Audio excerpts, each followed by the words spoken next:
All right, finally. Hello, Lady Claudia. How are you?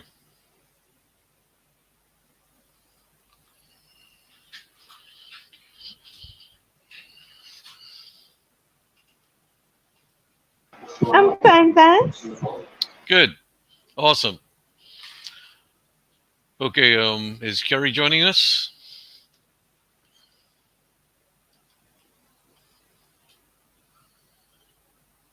You got to let Kerry She's into the. You got to let Kerry into the studio. Kerry's backstage apparently.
Okay, monitors on. Hello, Lady Kerry. How are you? hello, Uh, Corbin. Corbin. My apologies for you today. I'm good. What's up? We're off to, of course. Are we live? Yep. Well, I hope so. They said the live has been running for almost Okay. 10 minutes now, so I'm thinking that Oh we're live. my. Um, We are so truly at off to his. You want to take it this week, or should I Yeah, go sure. ahead and do the introduction? Yeah, no problem. You can go ahead. That's fine. Okay. Once again, ladies and gentlemen, welcome back to our One Jamaica TV. And for this, after we want to first acknowledge our guest, Mr. Fred Corbin, our honorary guest, and myself. Um, to, for this afternoon, we want to take the time to talk about the hurricane that occurred that's left many of our loved ones devastating homes, businesses ruined. Um, and we want to take this opportunity to discuss how we move forward from here. Mr. Corbin. Well, thank you very much, Lady Kerry, and welcome to all of our listeners and all of our viewers across the Caribbean region, and those of you who have tuned in. We apologize for the late start, but the infrastructure in Jamaica is giving us some challenges, and we acknowledge that because we've just had a Category 4 hurricane pass within 5 miles of the coastline of St. Elizabeth, and we have significant damage in that particular parish and that district and that county of Jamaica. I think the what we're experiencing, or what the people of Jamaica are experiencing, is pretty much a taste of what happened to our brothers and sisters in the Grenadines, in the islands of Carriacou and Petit Martinique, Petit St. Vincent, Union Island, Canouan, Mastique, Balaso and Badaway and Bequet, as well as the south of St. Vincent, which was significantly destroyed by the Category 4 hurricane, Hurricane Beryl. The data that we had on satellite, that we were monitoring as independent monitors, meteorological as well as maritime surveillance, recorded wind speeds going into the Grenadines of 165 miles an hour. So there's absolutely nothing left standing in the islands of Carriacou all the way to the Bequet. The entire Grenadines has been completely destroyed. So, Jamaica Jamaica has also felt some of these winds, but to a lesser extent. But I think that while Jamaica did not get a direct hit, the storm force winds radiating outward from the eye wall are what caused a significant amount of damage in St. Elizabeth. so Mr. Forben, I recall the last hurricane of this magnitude was Gilbert. Is Yes. this on the same category as, or more devastating Well, than Gilbert? this was on the same kind of level of destruction as Hurricane Gilbert, but Hurricane Gilbert was a Okay. Category 5 that Hmm. went into Montego Bay in 1988. I was actually there. Wow. Because what we're looking, That was my introduction to hurricanes, and it was wow. not a pleasant experience. Were you personally impacted by this hurricane? Of course, Okay. Hurricane Beryl or Hurricane Gilbert. This particular Beryl, Hurricane No, Beryl. no. Here in Barbados, we recognized very early on that this was Hmm. a geoengineered event. This was not a naturally forming hurricane. This did Okay. not. This was not a naturally formed hurricane. We recognize that the two geoengineering facilities located in Barbados, which is one is called the Barbados Cloud Observatory, and the other one is a electromagnetic frequency generator that's mounted on a hillside, on a hilltop in the center of the island. We're working together to create the conditions, and also in coordination with a facility located in the town of Sessions in Antigua, to create the conditions and create the electromagnetic frequency in order to cause lower atmospheric heating of the ocean surface, as well as Hmm. upper atmospheric heating using particle laser beams. And the Barbados Cloud Observatory has the laser beam, and the electromagnetic frequency generation station mounted at Cotton Tower here in the parish of St. Joseph, that was coordinating the heating of the ocean surface using the ionosphere as a reflectivity medium for the electromagnetic radiation. I, In addition to that, that was all coordinated by in a combination of NASA and NOAA satellites. mhm. I'm not sure. I understand you're saying that this has much more to do with man's interference than natural disaster. Yep, For me, I don't understand very much about the science, and I'm sure most of our audience is not very familiar with what you're saying. But are you saying that there's evidence to support that this is much more than just a man-made, much more than a natural disaster, but rather absolutely. that? and there's something more we could have done There's nothing as we could a have done. There's nothing that we could have done. We don't have the power to turn it off. right. I think one of the things that we could have done. We knew what was happening with the coordination stations, Hmm. and what we could have done is that we could have just have disabled the electrical supply going to each one of them. But that would have been an illegal action taken Hmm. against infrastructure of the state, which you know but at the end of the day, that's what has to happen. That is going to Right. happen. I can guarantee you that, because this is not going to happen again. I'm sorry. It's now quite a challenging time for all of the Hmm. folks who are involved in this devastating um, an impactful hurricane. I wonder, though, would it have made a difference? Is there any evidence to support whether the government gave enough warning to the people?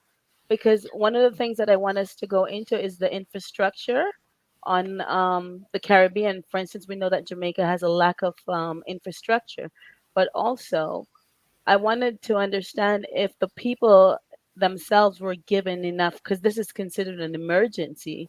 Were the emergency measures used in this situation Oh yes, yeah. We to? were given here in Barbados and the Eastern Caribbean. We knew days in advance that this was going to be a threat to the region, and we just had no idea.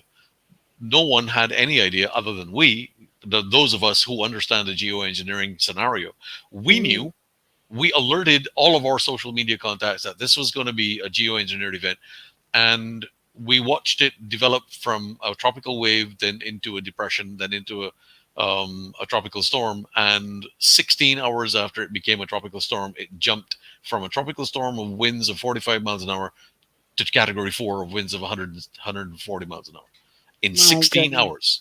It is physically, scientifically, and and um, meteorologically impossible for a Hmm. naturally occurring Cape Verde Atlantic hurricane to jump from 45-mile-an-hour tropical storm to Category 4 in 16 hours. It's not Wow. possible.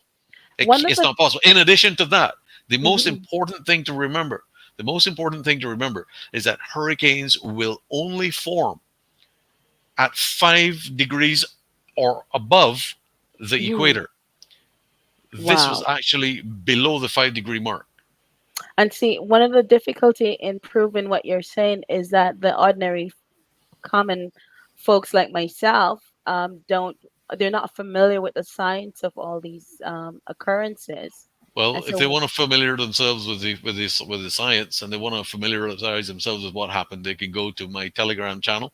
I have a Hmm. Telegram channel up on this particular event. It's called Caribbean Climate Fraud. So if you're watching this live stream tonight and you are a Telegram subscriber, you can go to the Telegram channel Caribbean Climate Fraud.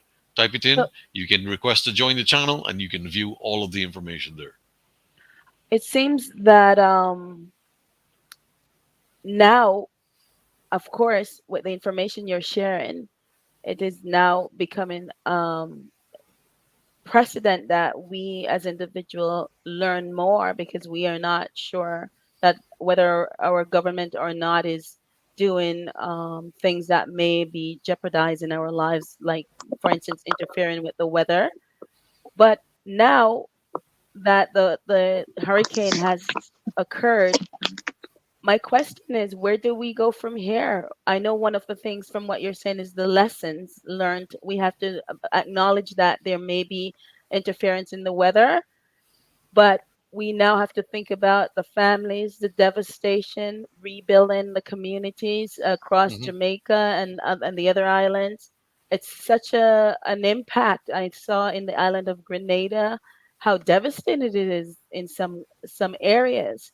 So we have to already with the COVID pandemic or pandemic, I should say, with that had hit the economy and the citizens so hard.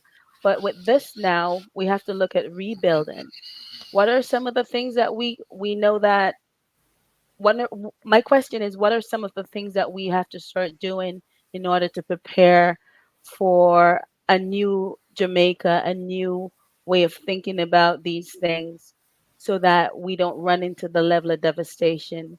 For me, one of the things that I see that is being stated quite regularly is that there's not an infrastructure for drainage and so forth.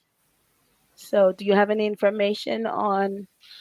The water infrastructure for drainage is irrelevant in a Category 5 hurricane. You can put the Mhm. best infrastructure in place for water drainage, and a Category 5 hurricane generates 700,000 tons of debris every hour. Wow.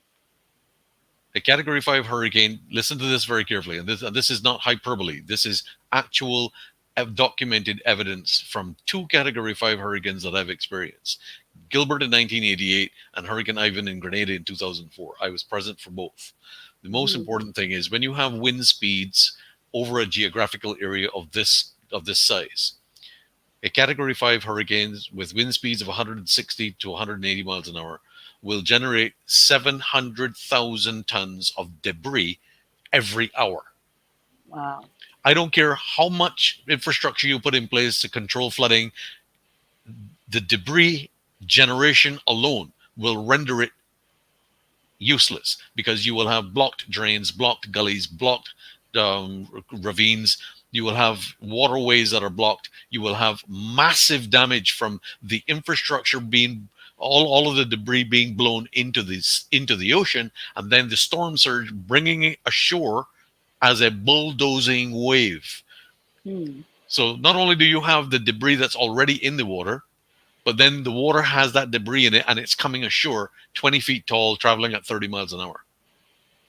I see. So then, in other words, there's nothing much you can do once this thing is triggered, whether it's natural or man-made. On the Nothing. other hand, we can now begin to concentrate on rebuilding. That's as far as it can is concerned. So we now have to. How do we go about? Because it's such a wide impact across not just Jamaica, but across several islands. How do Well, we begin? the most important thing, the absolute requirement right now Mhm. for Caribbean rebuilding following a hurricane disaster is access to finance.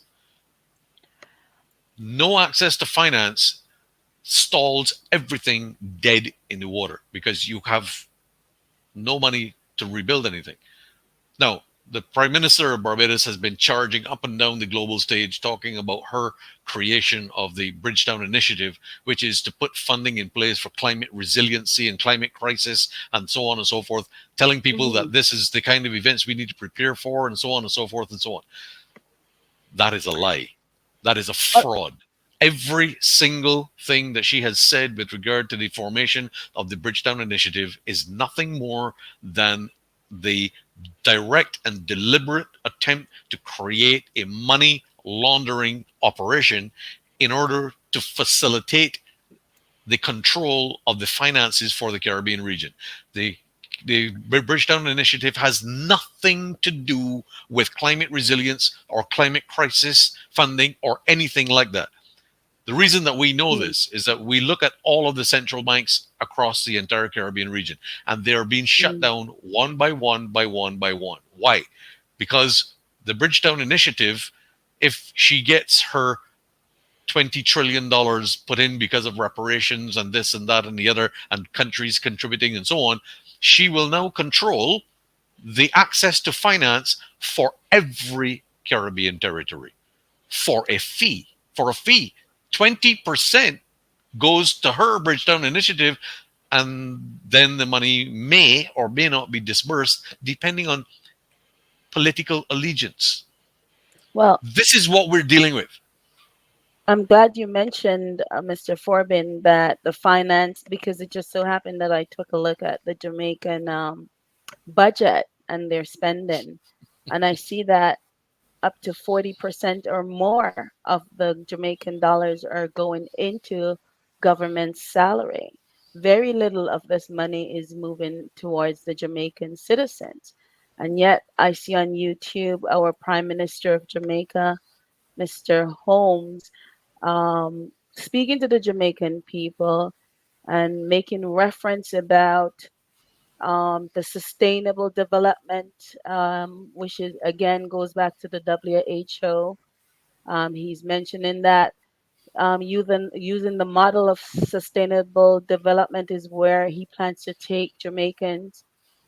And in the meantime, while he speaks a good talk in the public, he says for Jamaicans not to listen to any other source of information because everything else but his words are considered misinformation. While he speaks in that way, he's not being completely truthful or honest to the Jamaican audience because he's not putting enough of the money into the Jamaican economy to help the Jamaicans. And so I heard him mention Jamaicans needs to be resilient and independent. He uses the word independent. Jamaicans have always been independent. They don't need anyone to coax them, but for the recovery, he's encouraging and urging them to become independent, essentially to clean up after themselves. Of course, our people need to help each other in this time because the schools are damaged. Many families have lost everything, and of course businesses have been impacted, so we will need to come together as Jamaicans abroad and at home to for this recovery. um, but we need to also be dependent. We cannot always encourage Jamaicans to be independent of when we're going through hardships. This is what the emergency should be about. We have an emergency act in Jamaica. I wonder how many Jamaicans are familiar with their rights, and how many Jamaicans is aware that they also have access to an emergency act where their government is mandated to prioritize their needs in times of emergency and not just urge them to be independent. Um, I'm not sure how we will go back building, but our one thing I do know for sure when I look at the budget in Jamaica, their spending is too much on their individual selves and not on the Jamaican people. The money needs to go back to the people for rebuilding the country. Well, it's very difficult to put money back into an economy that you don't have. You Hmm. can't put you can't put money into an economy when you don't have access to the finance. The Jamaican government does not have access to the finance to put back into the economy. It does not exist. Andrew Holness tries to give people the impression that he has things under control. Nothing could be further from the truth because he is completely and totally out to sea when it comes to something like this. Remember, Mhm. Andrew Holness was not in politics at the time of Hurricane Gilbert. He was nowhere to be found. He does not understand the logistical challenges, the financial challenges, as well as the overall socio domestic need that a country like Jamaica must have as an infrastructure development priority Mhm. for just such eventualities. Jamaica has never prioritized this. However, Wow.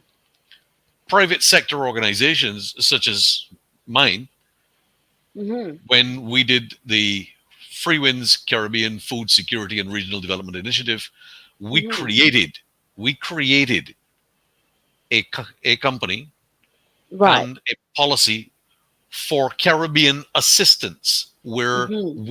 we would have control of private sector funding, which would come from private donors, Mhm. and those private donors will be given vested investment interests in Free Winds, in the Free Winds model, in the Free Winds operation. Take for instance, just for example, we would have Maersk, the shipping line Maersk, which Mhm. pledged to invest $50 million into Free Winds for the use of our ports here in the Caribbean region. And in the eventuality of a natural disaster, they would pledge up to $250 million per territory of logistical support distributed by the Free Winds vessels. And I'll share with you the cover page of the proposal that we use Mhm. for those. For those, I'm just going to go to um, share screen here. So let's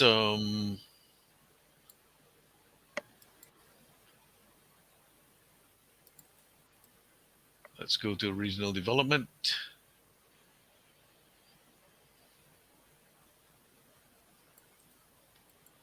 Right. So we're going to open up a PDF document here. Well, in the meantime, Right. you look at Can that, you Mr. see Fred. that? Can you see that? Yeah, I will. Let me Right. see. Let me Okay. take So a look. this is the cover page. This is the cover page of the organization on the original proposal that was written to Caribbean governments in 2011, Hmm. following the earthquake in Haiti in 2010. Sir, We I'm not realize. seeing the screen. Can you? I'm not seeing the screen. Okay, one second. But in the meantime, what I'll do is remind our audience that the UIC has a position in this whole affairs, and UIC's position has always been to design a Jamaica for the environment in which it exists, to take full advantage of these natural occurrences. We could ensure a fully staffed public work department that keeps us ready for any storm, hurricane, or earthquakes while maintaining a very clean and beautiful environment for our people. And so that's one of the position that UIC is taken as well.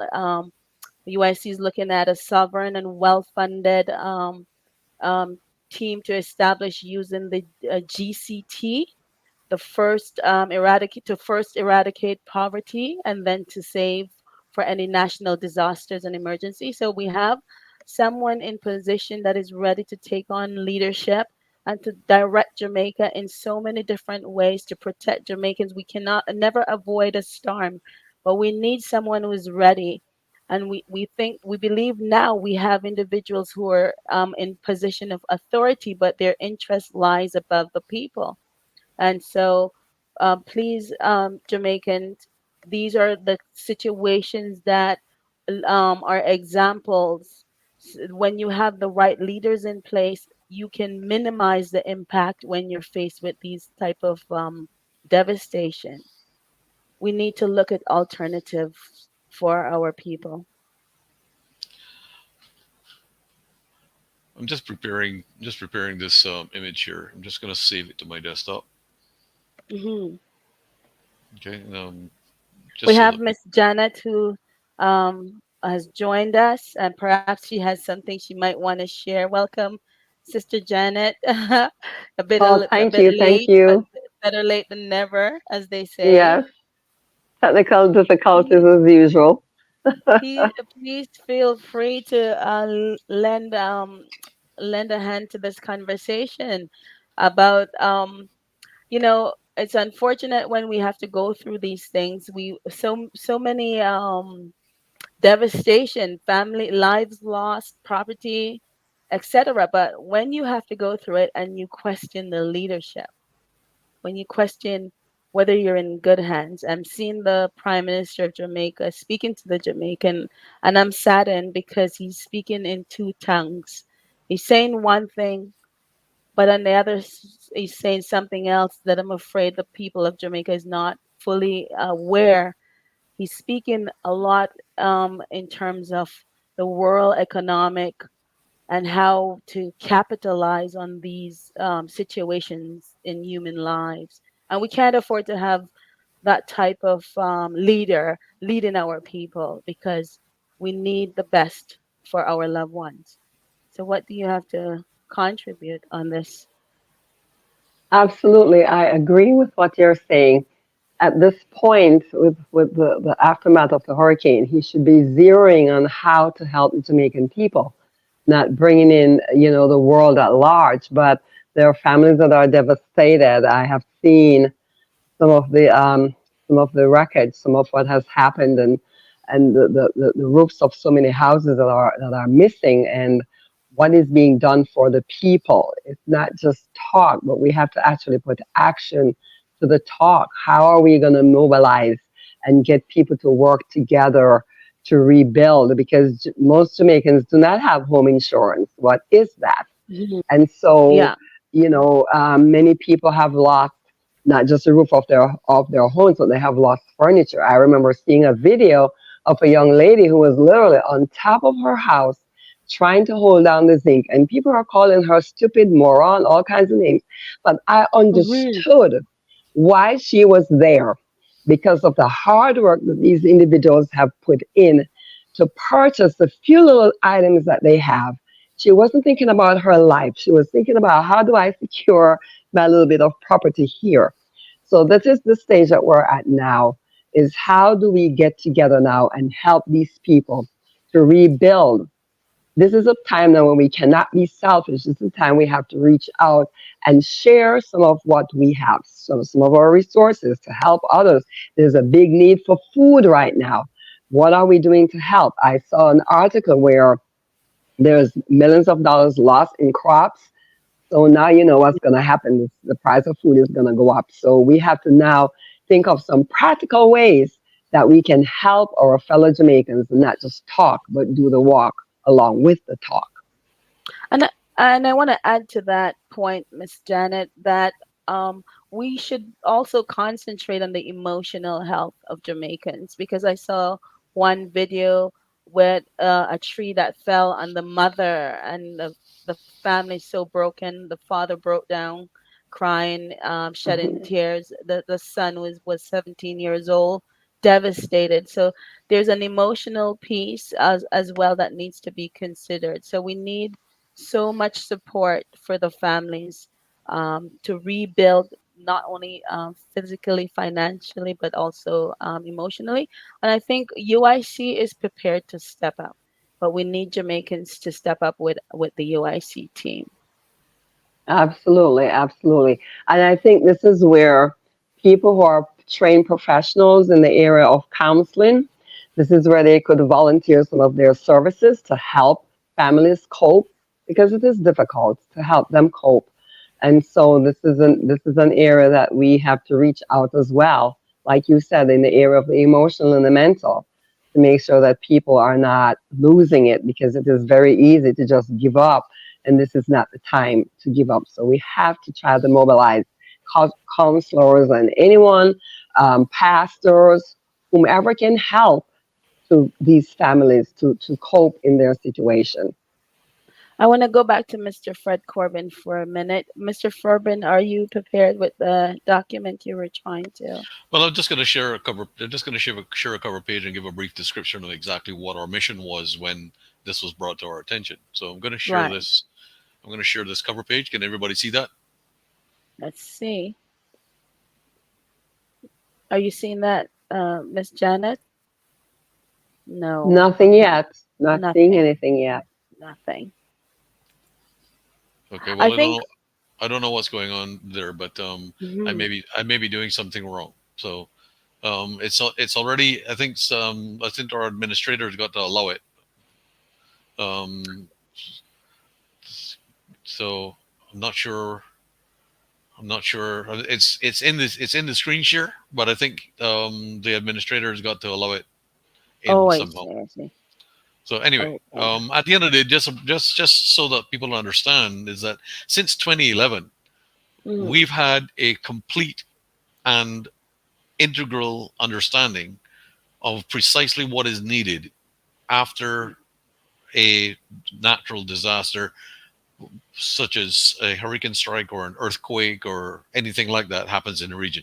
And we spent approximately 3 million US dollars Mhm. doing the research on this particular administrative policy, as well as the logistics research, in order to be able to bring this level of tooling, as well Mhm. as the capability, the logistics capability that is required in order to turn up hours after a hurricane, an earthquake, a tsunami, whatever, Mhm. and lend direct assistance in materials, food, humanitarian aid, medical, field hospitals, everything. Has been designed by former military personnel just as they would respond to a battlefield scenario where you had civilians that had been badly displaced and combat zone operations going on. That is precisely what we're dealing with when a hurricane passes through. Sorry, Mr. Corbin. This is a combat zone. and you have to have the right tools in order to be able to prepare that particular area so that you can restore services and Hmm. confidence in the people to be able to help themselves in this time of need. This is extremely important. And it sounds that like that's exactly what the people, not just the Jamaican people, people that have been impacted by any devastation, this one in particular, and the several islands would need. But Mhm. who has access to that data? Why is this not being shared with the? The reason that this proposal went direct to the CARICOM Secretariat. We call this proposal the Caribbean CDRPO, is Caribbean Disaster and Prepositioning Organization. Just let me open the page again for you. 1 second. Hmm. Hmm. I wonder how much of our audience are familiar with their rights, and I think I'm situated in Canada. I'm not in Jamaica, but I know that there are laws that governs each country. And believe it or not, these laws are very much similar to each other. So what are some of the laws that are in Canada to protect the Canadians are similar to those in Jamaica? I know that for the most part, one of the difficulties are that people do not spend the time to learn about these laws that are in place to protect them. So I'm curious. I wonder how much of the Jamaican audience is familiar with their constitution. We know that there was a discussion that had occurred recently that the constitution itself is questionable, but you also have other laws in place that, like the Freedom of Information Act. That's where you could hold your government accountable. You Well, have an annual budget that the Jamaican people should be aware of. There's so many laws there in Jamaica to protect Jamaicans. If only they become familiar with those laws, so they can know that when hurricanes of this nature has impacted them, they can hold the government to task to make sure that the government their due diligence by delivering the services necessary for the people. Lady Carey, I know that I know what you're saying Hmm. is I know what you're saying is what should happen, but I just want to make it very, very clear Right. that there is not a single Caribbean government that is going to take responsibility for what you're talking about. Simply because, in the event of a Category 5 hurricane hitting Kingston, Jamaica, and Hmm. flattening everything, the government can easily say, Yeah. we have no ability to Hmm. respond. It is every man for himself. That is what Right. a Category 5 hurricane does to a territory. Hence, why we designed CDRPO, which is the Caribbean Disaster Response and Prepositioning Organization. This is a private sector organization that is funded by private sector businesses across the Caribbean region and internationally. Shipping lines such as Maersk, ITG, Evergreen, so on and so forth. The reason for doing this and operating it as a private sector entity is that because Free Winds Caribbean Food Security and Regional Development was a regional development initiative where Caribbean governments can buy into it, the Caribbean governments have the facility Hmm. at their disposal of a private sector entity that can turn up when they have a natural disaster and then pay the dividends back after development starts. And we start off with Hmm. $250 million in initial financing for aid. And that money goes directly to the people on the ground, not to the government. The problem that we have in Right. the Caribbean, the problem we have in the Caribbean is this. Whenever there is a natural disaster, you watch the commercial banking system put up bank Hmm. accounts and so on, and everybody pays into it. Only 2% goes to the people who need it. The Caribbean governments take the rest. This is an actual established fact. There is no one that can come and tell anyone that this is not true. Okay? The Caribbean governments have been taking the financial contributions of people who are contributing to the ones who have experienced the disaster, and only 2% of the real finance gets to the people who need it most. That is the reality. And so, in full knowledge of that fact, the CDRPO organization that we design as part of the Free Winds entity would directly be responsible for providing the logistics, the materials, the humanitarian aid, the medical hospitals, Mhm. everything, and 10,000 trained personnel recruited from all over the world directly inserted into the disaster zone. Because Mm. that's Wow. the only way you're going to get any kind of action. Yeah. I 10,000 have a personnel question. directly. Go I ahead, have a Sister question Janet. then. Is this when then, if we have such a plan, shouldn't we have those available for each county per se, where we have training? So we're not waiting until the disaster actually strikes, but we're actually having training maybe once a year or something like that to help people to create awareness so people will understand what needs to be done and what needs to be mobilized when these disasters strike. Lady Would Janet, that be a good way? yeah, yeah, Lady Janet, that's all built into the CDRPO model. The CDRPO Mm, model is so comprehensive that we build Mhm. hurricane shelters in every single community next to playing fields. So you have a playing field where the guys play football and so on. The reason for building these community shelters next to playing fields is that the playing field becomes a helicopter insertion landing zone. And you have mm, Right. you have the community hurricane shelter nearby. The hurricane shelters are not traditional buildings. They're domes. They're monolithic right. concrete domes. You cannot destroy a dome. It is impervious to Mhm. hurricane winds. So you have the dome-like structure built next to playing fields in communities all across Jamaica. Wow. And every single dome is big enough to house 1,000 people with enough water supply for 3 months, enough food supply for 3 months, as well as all of the emergency services within that one facility.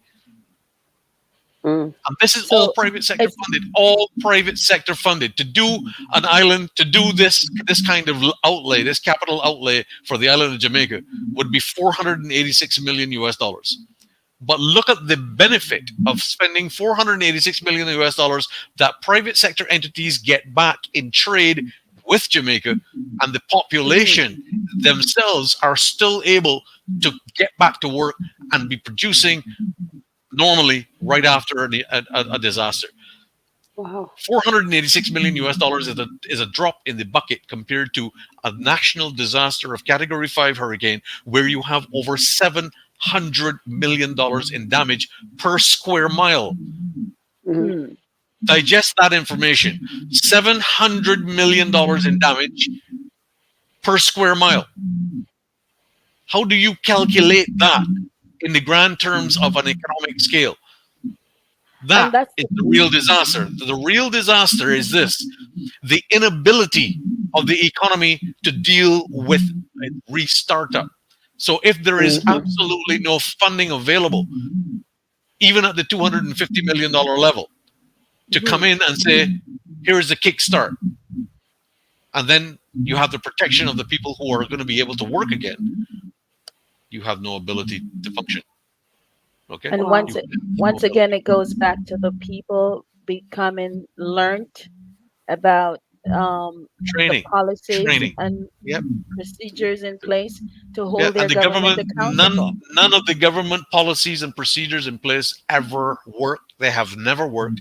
They will never work because they're not designed to deal with this level of disaster. The That's it. government, That's the it. government has never designed any policy across in any Caribbean territory to protect its citizens or be able to put a policy in place that empowers citizens to do anything after a natural disaster. They are Mm, all looking out for themselves. And I'm telling you from experience, as a category 5 hurricane, it is every man for himself. Government policies mean nothing, government regulations mean nothing. None of it has ever worked. It is a waste of time. It is only private sector entities with the correct level of finance and logistic skill that can come in and make a difference. That is the only way to do it. I have a question. So, Sure. with an organization like the UIC, who has an excellent plan, because you're saying it will be private sectors that this plan would practically work. With an organization such as the UIC that has excellent plans to build the infrastructure of Jamaica to bring in good governance, would that model work with the UIC? Of Would we be course, able to implement? of course, Okay. because what we have offered Caribbean governments, we have sat down with this proposal. We have spoken to the government of St. Lucia, the government of Grenada, the CARICOM Secretariat itself in Guyana, the headquarters of CARICOM, and we have told them you can invest in the CDRPO. If you invest in the CDRPO, we're not looking for annual fees or monthly fees. You can invest in the CDRPO by giving us the permission to implement disaster relief response through policy frameworks that allow us to operate. After that, everything becomes clear. We cannot Mm, operate outside of the laws of the country. So bring us the policies, bring us the regulations, and so on, so that we can operate freely once we have a disaster on our hands. If you don't have the policies, if we must have docking fees completely waived, we must have duties waived, we must have all of that set up so that we can bring materials ashore. We must bring humanitarian aid ashore. We must bring food security ashore. We must bring materials and medical aid ashore without being hindered by red tape and useless policies that stop that particular aid from getting to the people who need it immediately. That is the investment that UIC must do in an organization like the CDRPO. Well, We're not we looking have for the wow. one of money. We don't need the money. We do not right. need your money. Just give us the policies and the regulations and the frameworks to allow us to operate freely on your behalf.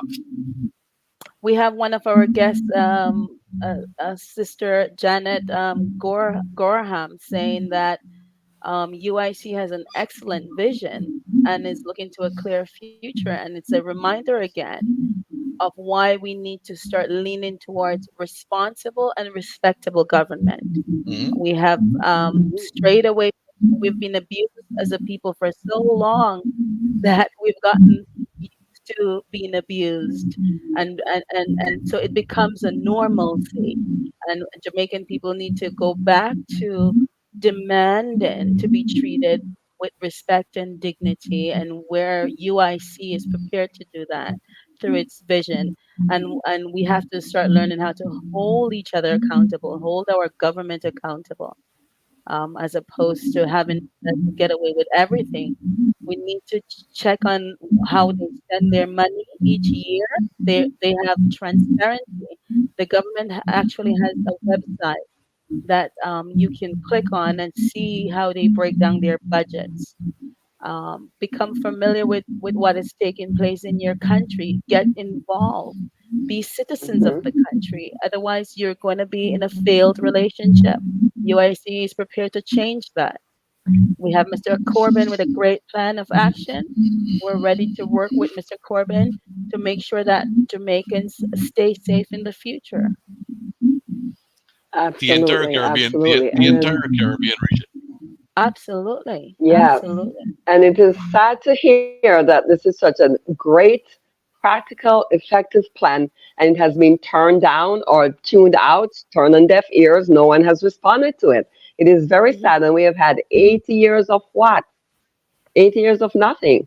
The infrastructure of Jamaica, look at Absolutely. what's going on, right? So now we have to find a way to move forward with the Hmm. aftermath of this hurricane, to rebuild families, to rebuild homes. I noticed that the NCB Bank has set up a fundraiser to help families, and I really wonder how this money will be dispersed.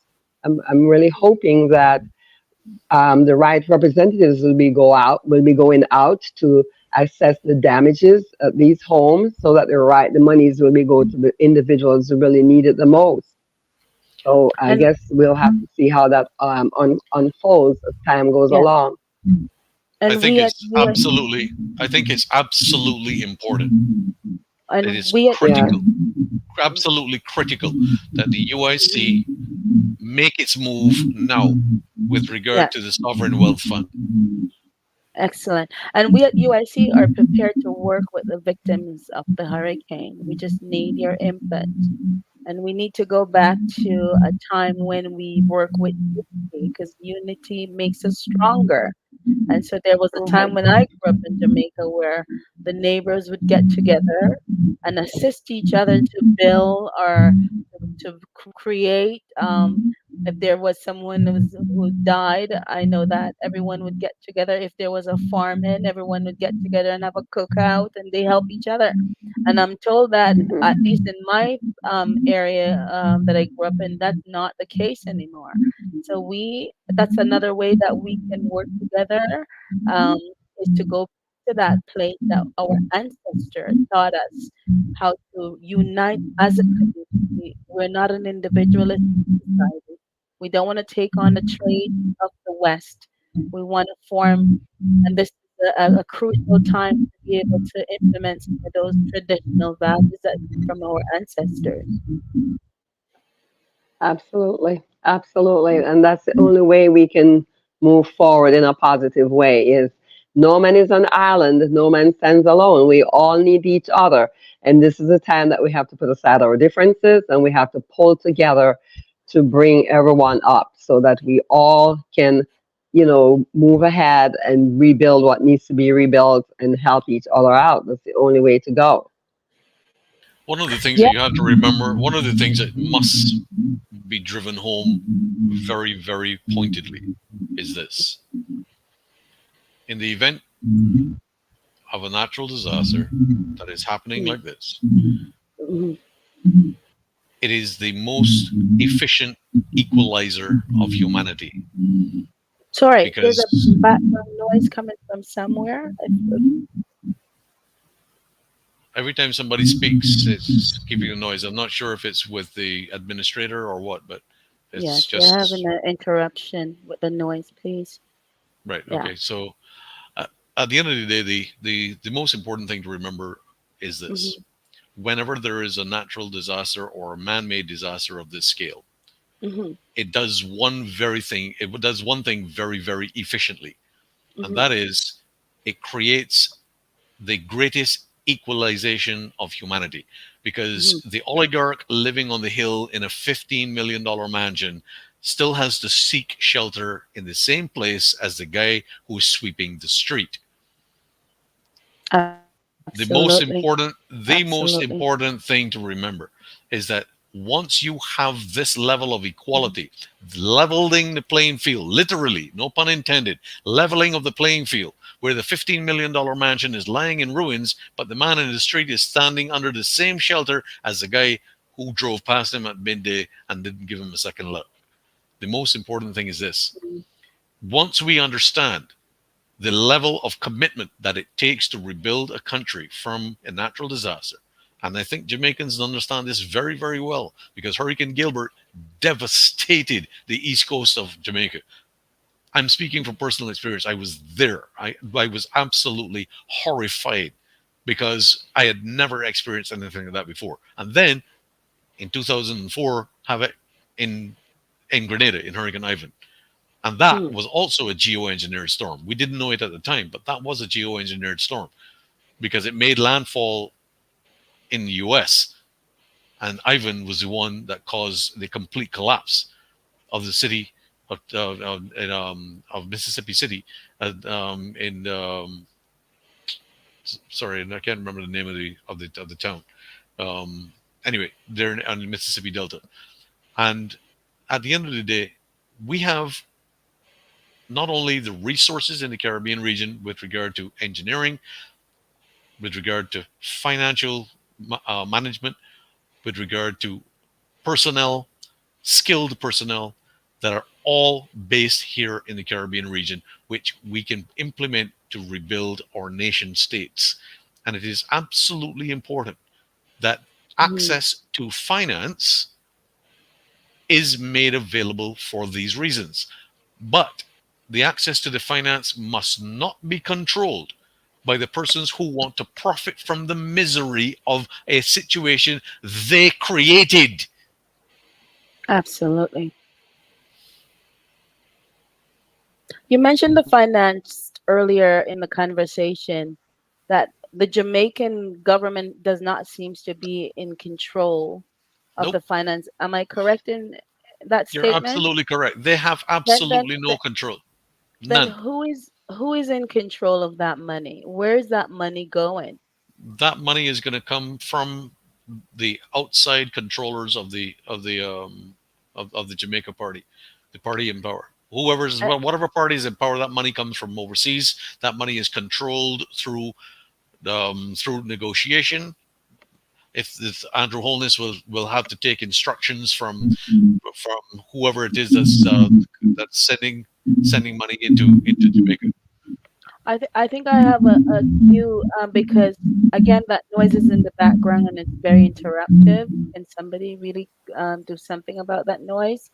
Um, I think I have a cue here because here is the Jamaican what they consider to be the Emergency Powers Act, and you have the Disaster Preparedness and Management Act. Those are acts that the Jamaican people need to become familiar with.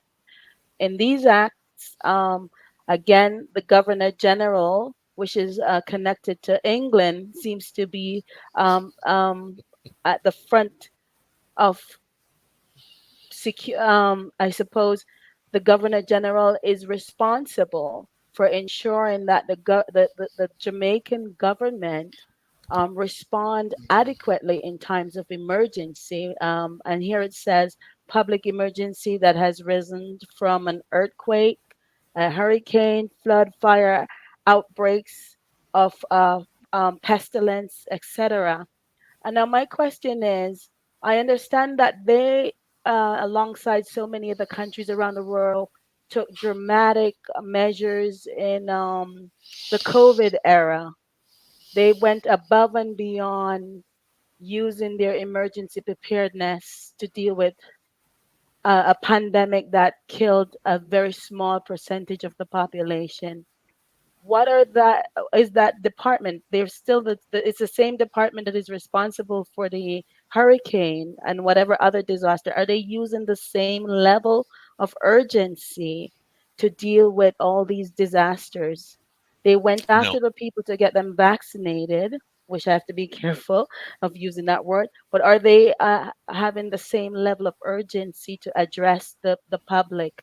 You have families that needs new roofing, families that need water, food, whatever you need. This is as equal of an emergency if it's not bigger. So have we seen any evidence of the government of Jamaica and other governments around the world using the same level of urgencies to address this crisis? nope, and it will never happen. You want to know why? Why is that, Mr. Forbin? Because you have an agenda of depopulation, and hurricanes depopulate, and they do it very Mm, efficiently. You want to know how they do it? Hurricanes contribute dramatically to the depopulation agenda because when you remove shelter from human beings and you hmm expose them to the elements for long periods of time, you get the destruction of the logistics, which there's no fresh water supply, there's no food supply, and there's no medical supply. So you now start to see illness, dysentery, and various things pop up. Okay, once those things start to take a toll on a displaced population, you will have a contributing factor to the depopulation agenda that has no end in sight. The only way to correct that is by immediate, direct logistical help in all of the required items immediately following the event. That is not going to happen. It hmm has never happened. More people die So following the event than during the event. The event will probably kill 5 or 6 people. People die following the event because there is no water, there is no food, there is no access to medical help, and there is so no our access to community help. That is the problem.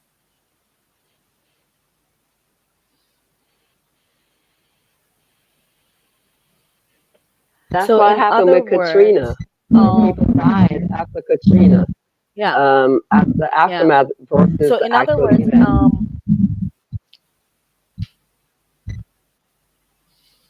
we really gotta learn as people to be more discernant of bad governance, aware that governments are playing a duality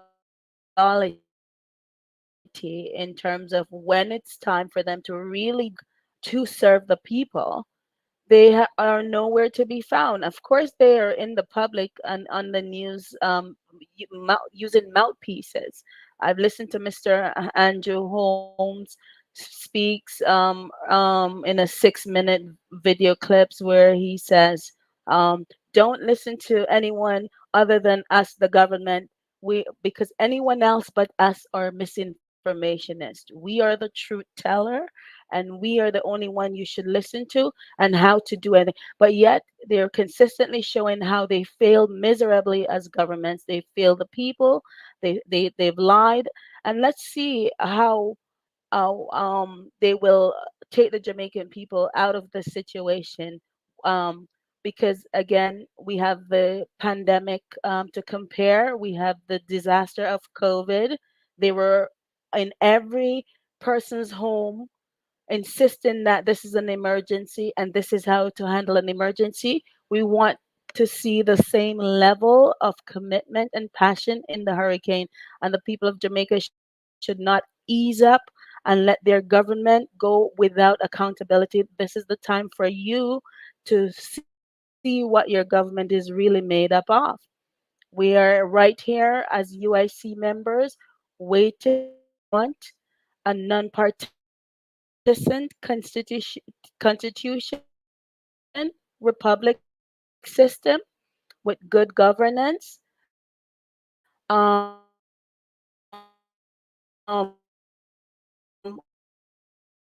We are going to, as you can see, we have people with great ideas on how to make sure that the country, when we are encountering any type of natural disaster, we have the correct plan for the people.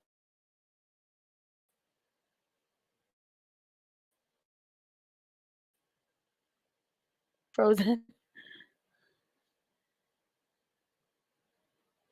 We're frozen. You're back now, but you were for a minute. Oh, I went away for a minute and I kept talking, eh? You were there, but you were frozen for a minute, but you're back now. Okay. Okay, so that's good. No, I was saying that again, this, we have to take ownership as citizens. Um, the way our government treats us is based on what we encourage and tell them that they are allowed to do. So they are doing whatever they want, and we're allowing them to do that. Let's use the pandemic of and the hurricane and make a comparison. Is the government of Jamaica willing to show the same level of urgency and care in this hurricane situation? We want to see that level of commitment from the government of Jamaica, and Jamaicans should demand no less. Many lives were lost because the Jamaicans um, trusted their government and they take necessary medication. And so now we want to see that same level of faithfulness. Absolutely, and that is exactly what we're looking to see. And the UIC is here to give a helping hand, and you will hear further from us as we move forward how we will help to mobilize and help people. Especially, I know that there was a lot of damage in the area of St. Elizabeth, in the area of Santa Cruz, in the area of Clarendon, and Mhm. so we're going to be working together to figure out how we can help some of those families. So you stay tuned to hear from further from us about this issue of the hurricane aftermath and how we are going to help others move ahead. We have one question. Um, hmm. We had an audience that asked the question earlier, where do we go from here? I suppose we sort of addressed that in so many words, but maybe we can clarify. For us as UIC, We just need you guys just to stand with us, and we will stand with you. I'm with UIC because I believe in UIC, and I want my family in Jamaica to live in have a better future. They've been dealt with. They've been given a raw deal, and I want to see them prosperous, and we want to see them safe and happy. And so stick with UIC, and UIC is going to stand right by you through every storm, every devastation. We're going to be there for you, and that's our promise, our commitment. And we Okay? need your help to spread the USC word because, as you can see, the media doesn't pay us any attention. We have Mhm. sent press release after press release after press release. They do not print any of our materials. I think we Mhm. sent an email and a press release to encourage Jamaican people prior to the hurricane striking. So we need your help. Absolutely. Word of mouth is what's going to get us out there because the media is not spreading the word about the UIC. They don't even post one article about us. So we absolutely need your help so we can get more people involved so the Jamaican people can know that they have a third option for the third official registered party. We've been registered since December of 2019. So let's get going and let's move forward so that come next election, you know that there are people you can vote for the UIC. Sister Janet, maybe you can help us answer this question. We have a question from Silver Cat, and the question is, what have the UIC done so far?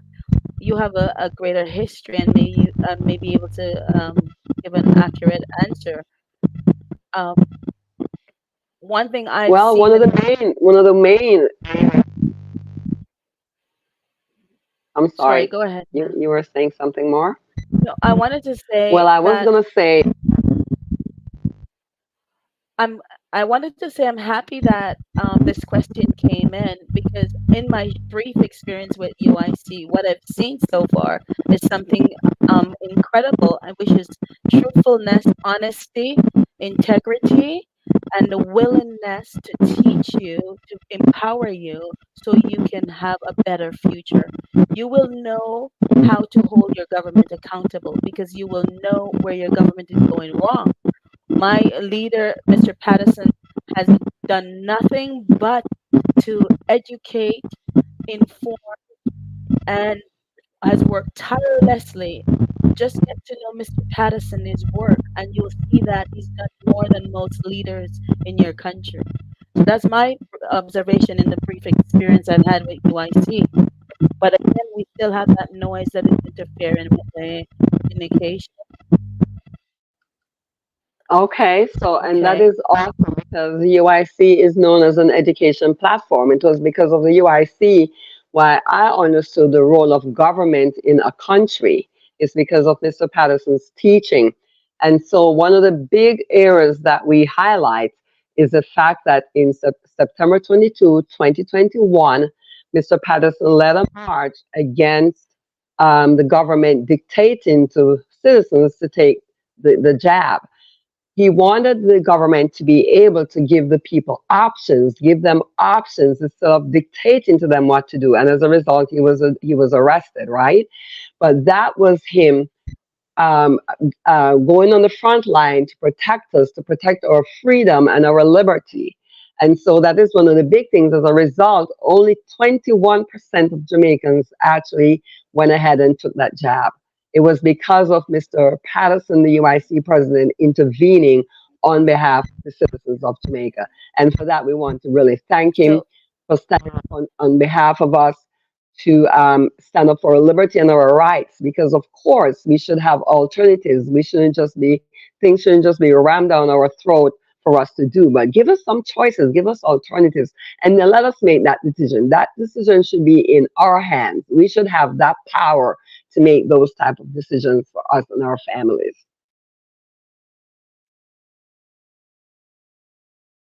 it's yeah, we're back. We had a brief interruption, but I believe the last thing I heard you mention, in Miss Janet, is that we need to have choices, and at the forefront of that battle was the UIC when no other political party stood with the Jamaican audience, the Jamaican folks. UIC was right there. Mr. Patterson went to jail, lost a lot of money. So he's not just someone who's doing the talk, he's walked the walk. How many leaders do we have that we can identify as sacrificing their own selves, their own livelihoods, their own freedom for its people? Ladies and gentlemen, we're looking at Marcus Garvey. In my opinion, when I think of Marcus Garvey, when I think of Martin Luther King, when I think of previous leaders, I see Mr. Patterson because he's sacrificed. I mean, I'm told dogs of his are being poisoned. This is someone whose life may be in danger because people are uncomfortable with him telling the truth. And what Jamaican people and people across the world in general, we're not being told the truth. We're being lied to over and over again, and it's causing us our lives. It's costing us our livelihood. And UIC has done an immense amount for, and we are not empowered yet. Imagine. And that's absolutely correct. We have so many people talk and say what's bad about Jamaica, but not many were willing to step forward and do something about it. Well, Mr. Patterson, not only did he see what was wrong with Jamaica, he moved forward and did something about it. He created the infrastructure of the UIC, the policies, the organization, everything that you're seeing with a group of individuals. They put this all together for us. This is our movement. I don't like to call it a party. It is our movement. It's we the people. We own this. And so we have to step forward. We can't expect others to do the work for us. We, the people, are the ones who have to come forward and do the work that's necessary to get the UIC into office so that we can begin to experience good governance, so we can begin to see better communities. Because when we better individual lives, then we can see improvements in our community. And so we're reaching out and letting the people know, come on over to the UIC. Spread the word to others, those who are tired of the same old of 80 years. Come on now, 80 years. I've been in Jamaica for 2 years. The roads are worse than when I was a kid. You think that by now the infrastructure will be a little better?